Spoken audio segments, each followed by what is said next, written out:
समझाई थी, हे पाप, मेरा जो वास्तविक स्वरूप है वो ज्योति रूप है, और जो मेरा वास्तविक नाम है वो लिखने बोलने में नहीं आता है। अव्यक्तो अक्षर अव्यक्त समाहु परमाम गतिम यम प्राप्य न निवर्तन्ते तद्धाम परमम मम। उन्होंने कहा, हे अर्जुन, मेरा नाम लिखने बोलने में नहीं आता है, और जो मेरे उस अव्यक्त भाव जो व्यक्त नहीं किया जा सकता, that word is unwritten and unspoken, वो लिखने बोलने में नहीं आता, और जो भगवान के उस शाश्वत नाम को जान जाता है वो मेरे परम धाम को प्राप्त हो जाता है। और जो गुरु होते हैं, जीवन में आपने गुरु धारण किए होंगे। जीवन में हमारे शास्त्र कहते हैं कि जब जीवन में एक गुरु का आगमन होता है, वो बाहर से आपको किसी मंत्र से नहीं जोड़ता, वो बाहर से आपको कोई कंठी माला नहीं देता। ये सब एक सिंबल है जो हमें समझा रहे हैं कि ये सब कुछ हमारे इस शरीर रूपी घट के अंदर घटित हो रहा है। इनको पकड़ के मत बैठो, इनसे प्रेरणा लेकर आंतरिक जगत की यात्रा करो, क्योंकि प्रभु का दर्शन भी अंदर है और प्रभु का नाम भी अंदर है। इसलिए रामचरितमानस में गोस्वामी तुलसीदास जी ने कहा, नाम रूप अकथ कहानी, नाम और रूप की जो कहानी है वो अकथनीय है, उसे कहा नहीं जा सकता है, उसको अनुभव किया जा सकता है, उसकी अनुभूति की जा सकती है।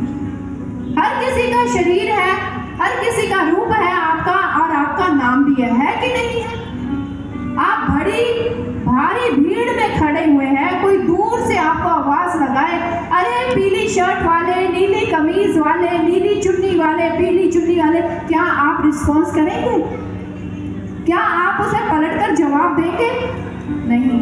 लेकिन भारी भीड़ में भी अगर कोई आपको आपके वास्तविक नाम से पुकार देता है ना, तो आप जब पलटकर जवाब देंगे, हाँ मैं यहाँ पर हूँ। और आज हम कहते हैं कि परमात्मा हमारी सुनता क्यों नहीं? क्योंकि हमने अभी उसे उस शाश्वत नाम से पुकारा ही नहीं है। इसलिए हमारे शास्त्रों ने क्या कहा, ध्यान से सुनेगा। उन्होंने कहा, राम जपो जी ऐसे ऐसे, ध्रुव प्रहलाद जप्यो हर जैसे। अब मुझे ये बताइए, राम जी कौन से युग में आए थे? त्रेता युग में आए। और प्रहलाद जी और ध्रुव जी कौन से युग में आए थे? सतयुग में आए थे। लेकिन शास्त्र कहते हैं, महापुरुषों ने कहा कि राम को ऐसे जपो जैसे ध्रुव और प्रहलाद ने जपा था। उस समय तो भगवान श्री राम जी आए भी नहीं थे। फिर कौन से राम को जपना है? राम कोई नाम नहीं है, राम रमण करने वाली शक्ति है जो हमारी सांसों में चल रही है। इसलिए महापुरुष कहते हैं, सुमरन ऐसा कीजिए ना जीभ हिले ना होठ। ऐसा सुमरन करो जिसमें आपकी ना जीभ हिलनी चाहिए ना होठ, और ना ही मन आप किसी उस मंत्र का आप उसको जाप, मानसिक जाप भी नहीं करना है, क्योंकि वो आत्मिक स्तर पर प्रकट होता है। इसलिए संत कबीर दास जी ने कहा, कोटि नाम संसार ते ताते मुक्ति ना होई, आदि नाम जो गुप्त जपे बूझे बिरला कोई। उन्होंने कहा, परमात्मा के तो करोड़ों नाम हैं, इनका जाप करने से आपकी जीभा पवित्र हो सकती है, लेकिन उस ईश्वर के साथ आप जुड़ नहीं सकते हैं, उसका दर्शन नहीं हो सकता है।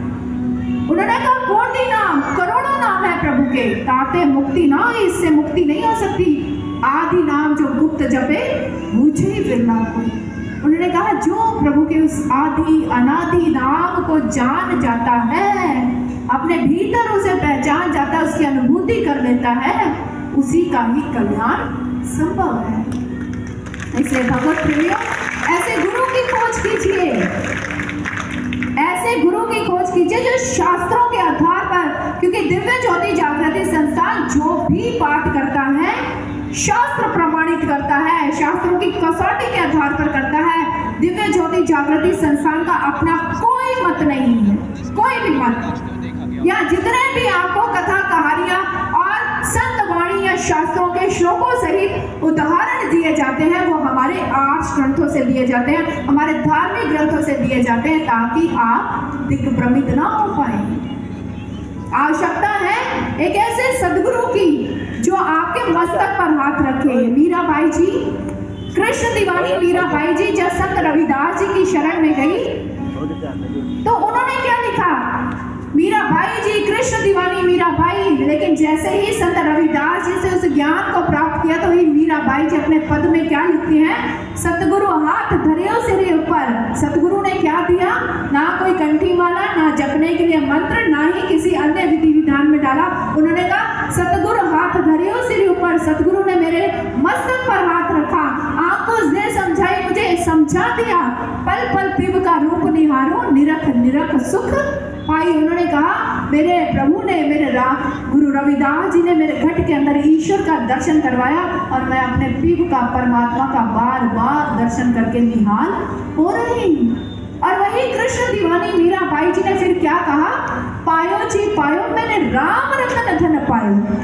कितनी विडंबना की बात है, बचपन से कृष्ण की भक्ति करने वाली मीरा के आराध्य बदल गए क्या, कि संत रविदास जी की शरण में जाते उन्होंने कहा पायो जी पायो मैंने राम रतन धन पायो, क्योंकि अब उनके पास वो रमण करने वाली शक्ति से वो परिचित हो चुकी थी।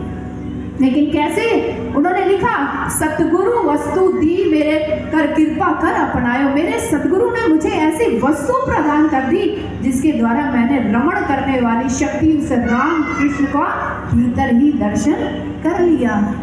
इसलिए सदगुरु हमें भीतर से जोड़ देता है, बाहर से नहीं। वो पल पल हर श्वास श्वास में सुमरन करने की हमें टेक्निक प्रदान कर देता है। भगवत प्रेमियों, ऐसे सदगुरु की खोज कीजिए। और अगर ये बात हम कह रहे हैं कि हमारा प्रैक्टिकल अनुभव है, हमारी श्वासों में हमारे गुरुदेव जिनका स्वरूप आप मंच पर देख रहे हैं, इन्होंने अपना कृपा भरा हस्त, जब हमें ज्ञान मिला, हमारे अंदर उस ईश्वर उस परमात्मा को देखा और हमारी श्वासों में प्रभु का वो शाश्वत नाम प्रकट है जो लिखने बोलने में नहीं आता है। और आपको भी बताने आए हैं कि आप भी अपने घट के अंदर ईश्वर दर्शन कर उस सिमरन के साथ जुड़ सकते हैं। तो आइए विचारों के साथ साथ ऐसे सुंदर से भावों को हम श्रवण करते हैं जिसमें संत वाणी, कबीरदास जी की वाणी और अन्य वाणी हमें क्या समझा रही है कि ऐसा सुमरन कीजिए जिसके द्वारा आप उस परमात्मा के साथ जुड़ जाएं। तो आइए ऐसे ही भावों को हम श्रवण करें।